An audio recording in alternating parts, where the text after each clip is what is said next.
Yes. You're going to be you're at a disadvantage. Yes, sir. I Once understand again, you have a right to have an attorney appointed to represent you. Mr. McCarthy, that'll leave you back up counsel.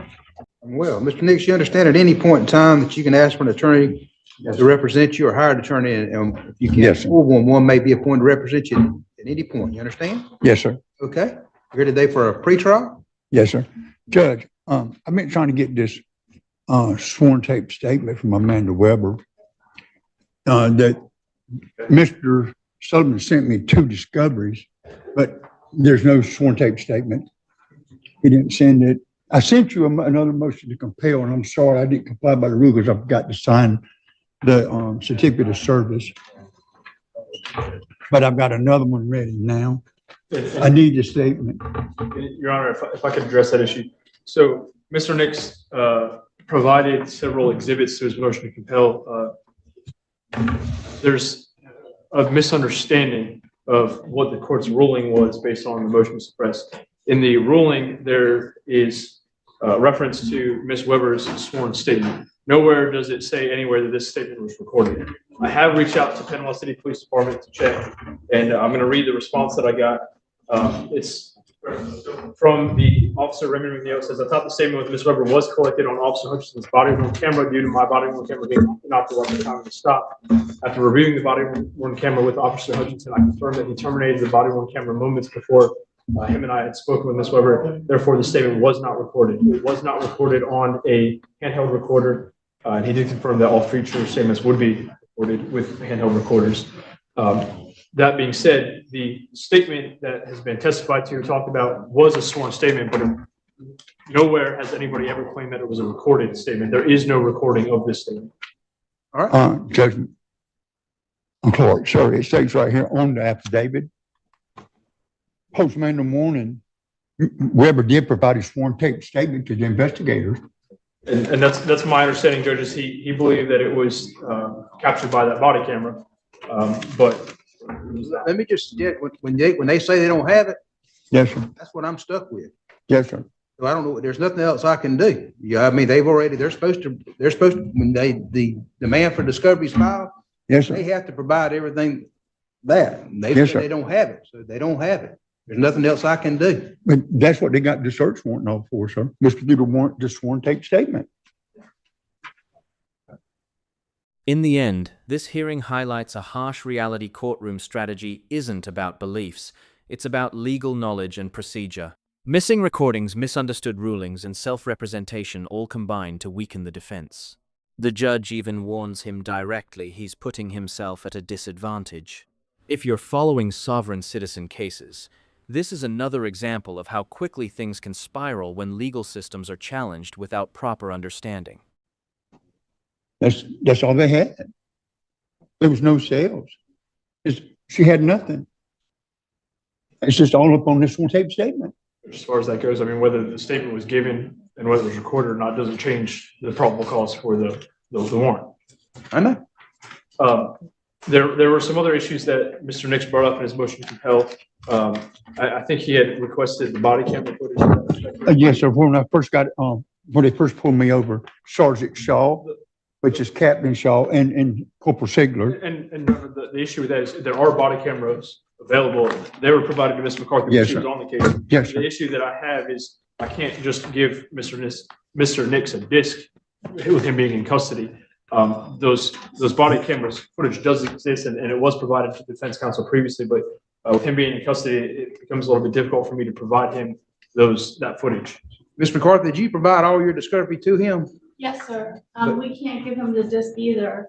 Yes, sir. He had seen the body cam. But Your Honor, the first part of where they pulled me over, they did not overturn that body cam. And this is very crucial to my case. They never, before they first pulled me over. You think I know what you're talking about? When the body cam starts, Your Honor, I'm already in handcuffs. I need the part where they first got me before I got put in handcuffs. All I can say, Judge, is all the body cams that are in this case have been turned over. I can't control when the officers turn their body cams on and off, things of that nature. Everything that was recorded has been turned over. Okay, and you've had a chance to what Ms. McCarthy had. You've had a chance to look at that. Yes, sir. Most of them. Yes, sir. Okay. But also, Your Honor, I got another issue. I mean, I don't mean to take up all your time, but I've got another You're not issue. gonna take up all my time. I'm gonna give you just a little bit. Yes, sir. There, in the discovery that Mr. Sullivan just sent me, there are two affidavits in there. It's not filed. But by the rule, by this rule, by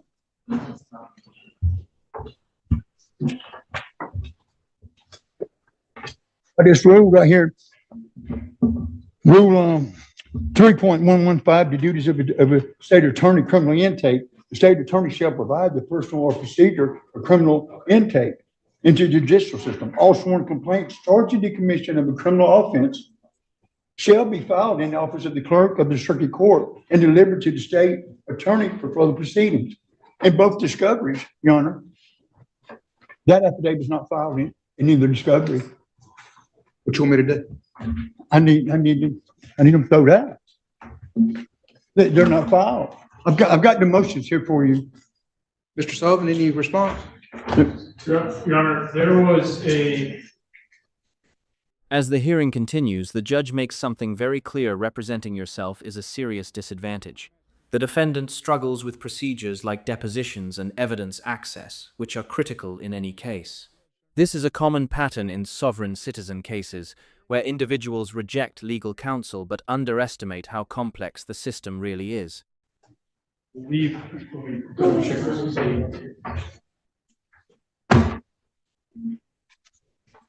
This was already essentially litigated. No, sir. Ms. McCarthy filed a motion to dismiss on August 21st, 2023, dealing with the affidavits.